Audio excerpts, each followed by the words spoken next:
Hi குட்டீஸ், welcome back to our channel. நம்ம இன்னைக்கு என்ன பார்க்க போறோம்னா ஒரு 3 அழகான பன்னிக்குட்டியோட கதையை தான் பார்க்க போறோம். ஃபர்ஸ்ட் குட்டி பன்னியோட பேரு வந்து பாப்பி. இது ரொம்ப அழகா டிராயிங் பண்ணணும். இதுக்கு பெயிண்டிங்னா ரொம்ப இன்ட்ரெஸ்ட். நெக்ஸ்ட் பன்னிக்குட்டிக்கு பேரு வந்து பர்சி. இவங்களுக்கு கார்டனிங் வந்து ரொம்ப ரொம்ப பிடிக்கும். எப்பவுமே செடி கொடி எல்லாம் வளர்த்துட்டே இருப்பாங்க. மூணாவதுல உங்களுக்கு பேர் வந்து பேகோ. அவங்க மஃபின்ஸு, கேக்ஸு பேக் பண்றதுல அவங்களுக்கு ரொம்ப இன்ட்ரெஸ்ட். இப்படி 3 பன்னிக்குட்டிகளும் சந்தோஷமா ஒரு வில்லேஜ்ல வாழ்ந்துட்டு இருந்தாங்க. இவங்க 3 பேரும் எப்போதும் சேர்ந்தே தான் இருப்பாங்க. ஒரு நாள் இப்படிதான் சேர்ந்து 3 பேரும் போயிட்டு இருக்கும்போது ஒரு பெரிய ரெயின்போவை பார்க்காங்க. அந்த ரெயின்போவை பார்த்த உடனே அந்த ரெயின்போல இருந்து ஒரு சத்தம் வருது. ஒரு ட்ரெஷர் இருக்கு, நீங்க கண்டுபிடிங்கன்னு சொல்லி அது ரூட் சொல்லி கொடுக்குது. 3 பன்னிக்குட்டிகளுக்கும் ஒரே சந்தோஷம், நமக்கு ட்ரெஷர் கிடைக்க போகுது அப்படின்னு. ஓடி வீட்டுக்கு போய் அவங்க பேக் பேக் எல்லாம் எடுத்து ரெடி பண்ணியாச்சு. ஃபர்ஸ்ட் இதுக்கு வந்து அவங்க ரெடி ஆயிடுச்சு. ஃபர்ஸ்ட் அவங்க என்ன பண்ணணும், ஒரு ஒடிஞ்ச உட்டன் பிரிட்ஜை வந்து கிராஸ் பண்ணணும். அதை கிராஸ் பண்ணிடலாம்னு நினைச்சாங்க. பட் பாதியில போகும்போது தான் தெரிஞ்சிச்சு அது அங்கங்க ஒடிஞ்சு ஒடிஞ்சு இருந்துச்சு. ரொம்ப பயந்துட்டாங்க. உடனே ஃபர்ஸ்ட் பன்னிக்குட்டி என்ன பண்ணிச்சு, தன்னுடைய மேஜிக் பெயிண்டிங் ப்ரஷை எடுத்து அந்த உடைஞ்ச உட்டை வந்து வரைய தொடங்கிச்சு. அது வரைய தொடங்கின உடனே அங்க மேஜிக் நடந்து அந்த பாலம் வந்து அப்படியே அழகாயிடுச்சு.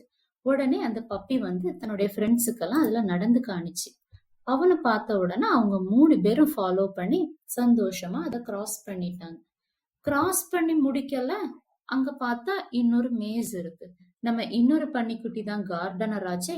அவங்க என்ன பண்ணுனாங்க, அவங்களுடைய மூளையை போட்டு ஃபர்ஸ்ட் மேப் எல்லாம் ரெடி பண்ணாங்க. இப்படி இப்படி போகணும். அதுக்கப்புறம் தன்னுடைய நண்பர்களையும் கூட்டிக்கிட்டு உள்ள இறங்கி முள்ளு இது எல்லாத்தையும் கடந்து எப்படியோ வெளியே வந்து சேர்ந்துட்டாங்க.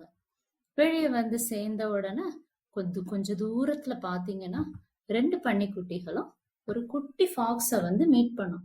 அந்த ஃபாக்ஸ் ரொம்ப பசியா இருக்கும். அது அங்க எப்படி வந்திருக்கும்னா, ஏற்கனவே அந்த மஃபின்ஸோட ஸ்மெல் வந்து அதுக்கு தெரிஞ்சிருக்கும். உடனே 3வது பன்னிக்குட்டி என்ன பண்ணும்னா, தான் கொண்டு வந்த மஃபின்ஸை எடுத்து அந்த ஃபாக்ஸுக்கு கொடுக்கும். அந்த ஃபாக்ஸும் அதை சந்தோஷமா சாப்பிடும். அவங்கள ஒண்ணுமே பண்ணாது. லாஸ்டா அவங்க என்ன பண்ணிருவாங்க, அந்த ரெயின்போ லேக்க வந்து கண்டுபிடிச்சிருவாங்க. கண்டுபிடிச்சு ஒரே சந்தோஷத்துல ஒரே டான்ஸ் ஆடிட்டே இருப்பாங்க. அந்த ஃபவுண்டைனுக்கு உள்ள போய் பார்க்கும்போது அதுல ஒரு பெரிய கிறிஸ்டல்ஸும் அந்த மரம் ஃபுல்லும் கோல்டன் ஆப்பிள்ஸும் இருக்கும். உடனே 3 பன்னிக்குட்டிகளும் கோல்டன் ஆப்பிள்ஸ பறிச்சு சந்தோஷமா சாப்பிடுவாங்க. லாஸ்டா அந்த ரெயின்போ டான்ஸ் எல்லாமே ஆடி வச்சு நண்பர்கள் 3 பேரும் சந்தோஷமா இருப்பாங்க. இதே மாதிரி நம்மளும் எப்போதும் சந்தோஷமா இருக்கணும் ஃப்ரெண்ட்ஸ். வீடியோ பார்த்ததுக்கு தேங்க்ஸ். லைக் பண்ணுங்க, ஷேர் பண்ணுங்க, சப்ஸ்கிரைப் பண்ணுங்க.